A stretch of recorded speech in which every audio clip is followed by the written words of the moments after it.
Damai sejahtera Allah yang melampaui segala akal, itulah yang memelihara hati dan pikiranmu di dalam Kristus Yesus Tuhan kita. Amin.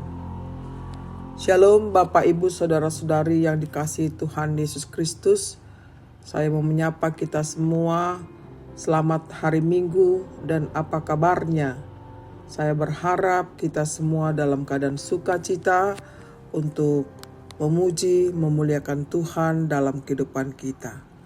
Kini kita mau disapa oleh firman Tuhan pada minggu yang kedua setelah Epifanias tanggal 18 Januari 2026 dari kitab 1 Korintus 1 ayat 4 sampai 9. Marilah kita dengarkan.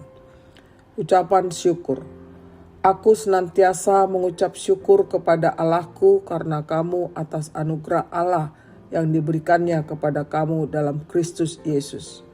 Sebab di dalam Dia kamu telah menjadi kaya dalam segala hal, dalam segala macam perkataan dan segala macam pengetahuan, sesuai dengan kesaksian tentang Kristus yang telah diteguhkan di antara kamu. Demikianlah kamu tidak kekurangan dalam karunia apapun sementara kamu menantikan penyataan Tuhan kita Yesus Kristus. Ia juga akan meneguhkan kamu sampai kepada kesudahannya, sehingga kamu tak bercacat pada hari Tuhan kita Yesus Kristus. Allah yang memanggil kamu kepada persekutuan dengan anaknya Yesus Kristus, Tuhan kita adalah setia. Demikian bunyinya. Bapak, Ibu, Saudara-saudari, topik minggu kita berbicara tentang di dalam Dia kita menjadi kaya dalam segala hal. Berbicara tentang kekayaan. Mindset kita langsung berpikir kepada harta. Orang terkaya di dunia ini, kalau kita perhatikan dari informasi bahwa Elon Musk inilah yang terkaya di dunia tercatat pada bulan Januari 2026. Beliau ini adalah CEO Tesla dan SpaceX. Kekayaannya sangat luar biasa, yakni mencapai 726 miliar. Kalau hitung Indonesianya 12 triliun 140. Orang terkaya di Indonesia pada data Desember 2025 adalah Bapak R. Budi Hartono dan Michael Hartono. Kekayaannya sangat luar biasa, 43,8 miliar dolar. Apa yang membuat mereka bisa sekaya itu, saudaraku? Karakteristik umum gaya hidup orang yang terkaya ini, pertama, mereka fokus dan disiplin. Di setiap pagi sudah terstruktur kehidupan yang dimulai dengan tenang, fokus, dan tidak langsung menggunakan digital. Kemudian mereka cukup istirahatnya 7-8 jam per hari.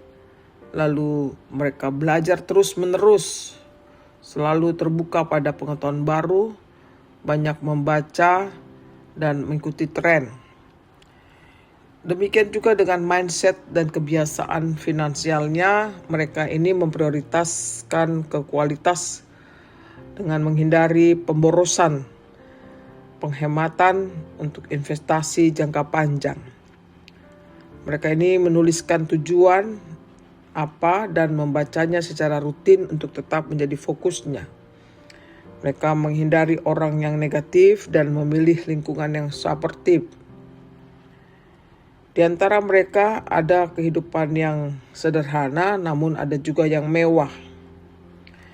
Mereka menyumbangkan jumlah besar, tetapi Mereka juga tidak mewariskan seluruh hartanya kepada anak-anaknya dengan alasan bahwa mereka harus belajar keras, tidak mudah untuk mencapai kekayaan itu. Bapak Ibu Saudara-saudara, kekayaan yang mereka miliki ini belum sepenuhnya dapat disebut kekayaan dalam segala hal. Kekayaan harta bukan berarti semuanya mereka dapat peroleh. Kekayaan dalam segala hal dalam iman Kristiani adalah kekayaan dalam Kristus. Kekayaan yang bukan materi sifatnya, melainkan karunia rohani, yakni iman, pengampunan, dan pengetahuan. Kekayaan ini yang diberikan oleh Kristus. Oleh karenanya, disinilah Paulus menekankan untuk ucapan syukur atas kasih karunia Allah sampai kedatangan Yesus. Dan dialah yang akan selalu meneguhkan orang percaya sampai pada kedatangannya yang kedua kali dengan tidak bercacat. Paulus di sini mengajarkan kepada orang percaya bahwa harus mengucap syukur dan tidak henti-hentinya kendati pun persoalan terjadi. Jadi bukan alasan tidak mengucap syukur walau masalah terjadi dalam kehidupan manusia. Mengapa?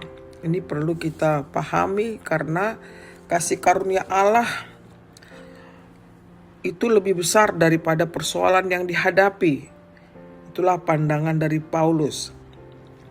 Ada 3 hal yang menjadi dasar ucapan syukur Rasul Paulus ini yang juga dapat menginspirasi kita semuanya. Yang pertama, bahwa jemaat Korintus menerima dan mengalami kasih karunia Allah.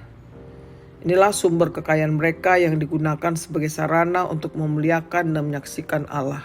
Yang kedua, mereka sudah menjadi saksi Kristus. Yang ketiga, Allah yang melimpahkan kasih karunia kepada mereka adalah Allah yang setia. Dari 3 dasar inilah kita harus sadar tentang siapa kita di hadapan Allah, yakni mengenal siapa Tuhan serta pemimpin kehidupan kita. Saudara-saudari yang dikasihi Tuhan Yesus Kristus, dengan kita sudah mengenal siapa Tuhan dalam hidup kita ini, yakni sumber hidup kita, maka inilah dasar pijak kita untuk menjalani setiap aktivitas kita dengan memuliakan Dia, Tuhan kita. Jadi janganlah ada di antara kita yang bermegah dengan diri kita sendiri, tetapi bermegahlah karena kasih karunia Tuhan. Dengan demikian maka kita mengalami kehidupan baru yang benar-benar berguna, berdampak, bermanfaat bagi kehidupan sekitar kita. Karena kekayaan yang kita peroleh sekarang ini semuanya itu adalah anugerah Tuhan dan kembali kepada Tuhan. Marilah Bapak Ibu Saudara-saudara, tetaplah kita mengucap syukur kepada Tuhan kendati pun kita menghadapi masalah kehidupan ini. Karena hidup kita adalah di dalam kendali Dia. Jadi masalah itu bukan menghalangi kita untuk tidak mengucap syukur kepada Tuhan.